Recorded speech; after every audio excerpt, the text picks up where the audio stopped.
وضو کے بعد اعضاء کو پونچھنا، کیا وضو کرنے کے بعد اعضاء کو پونچھنا چاہیے یا نہیں؟ پونچھنا چاہیے، پونچھنا چاہیے، یہ پتہ نہیں کس طرح سے لکھا ہوا ہے۔ ایک شعر یاد آ رہا ہے، بلال انصاری نے یہ سوال پوچھا ہے انڈیا سے، شعر یاد آ رہا ہے پونچھنے سے۔ ہم نے 9th کلاس میں تھے تو ہمارے ٹیچر نے شعر سنایا تھا، ان کے دستے نازک کے لیے بھیجی تھی جو پونچھی، خبر پہنچی تو یہ پہنچی کہ پونچھی نہیں پہنچی۔ اس کو شاعر نے کہا ان کے دستے نازک کے لیے بھیجی تھی جو پونچھی، خبر پہنچی تو یہ پہنچی کہ پونچھی نہیں پہنچی۔ یعنی شاعر بیچارہ جل رہا ہے، کڑ رہا ہے۔ تو سوچو، یعنی اس زمانے میں رومال نہ پہنچنے پر اتنی تکلیف ہوا کرتی تھی، اور محبوبہ تک رومال پہنچانا بہت مشکل ہوتا تھا۔ آج تو بندہ آرام سے پہنچ جاتا ہے محبوبہ تک، تو اس زمانے میں اتنے فاصلے تھے کہ محبوبہ کو آپ رومال پہنچانا آپ کے لیے مشکل تھا، تو لو لیٹر کون پہنچائے گا اور خود کیسے پہنچے گا؟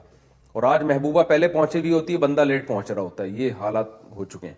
کیا وضو کے بعد اعضاء کو پونچھنا چاہیے یا نہیں پونچھنا چاہیے؟ دونوں طریقے حدیث سے ثابت ہیں، پونچھنا بھی ثابت ہے اور نہ پونچھنا بھی ثابت ہے۔ تو بعض علماء کہتے ہیں نہ پونچھنا زیادہ بہتر ہے، اس میں وضو کے آثار دیر تک رہتے ہیں، یعنی وضو کی تازگی زیادہ دیر تک رہتی ہے، لیکن جائز ہے۔ بہرحال الجھن ہوتی ہے، بعض دفعہ نماز میں دل نہیں لگتا، پانی ٹپک رہا ہوتا ہے، تو پونچھ بھی سکتے ہیں، کوئی اتنا بڑا ایشو نہیں ہے۔ کیا اٹیچ باتھ روم میں وضو کی دعائیں پڑھ سکتے ہیں؟ اٹیچ باتھ روم میں وضو کی دعائیں نہ پڑھیں تو اچھا ہے۔ ویسے بھی وضو میں کوئی لمبی چوڑی دعائیں نہیں ہیں، صرف ایک ہی دعا ہے، اللہم اغفر لی ذنبی ووسع لی فی داری وبارک لی فی رزقی۔ اس کے علاوہ جو لمبی چوڑی دعائیں ہیں نا وضو میں، ہاتھ دھوتے ہوئے یہ، منہ دھوتے ہوئے یہ، قلی کرتے ہوئے یہ کسی بھی مستند روایات سے، حدیث سے ثابت نہیں ہے۔ وضو میں چہرہ دھونے کی کیا حدود ہیں؟ کان کی لو کہاں تک ہے؟ وضو میں کہاں تک چہرہ دھونا چاہیے؟ مصعب صاحب کراچی سے۔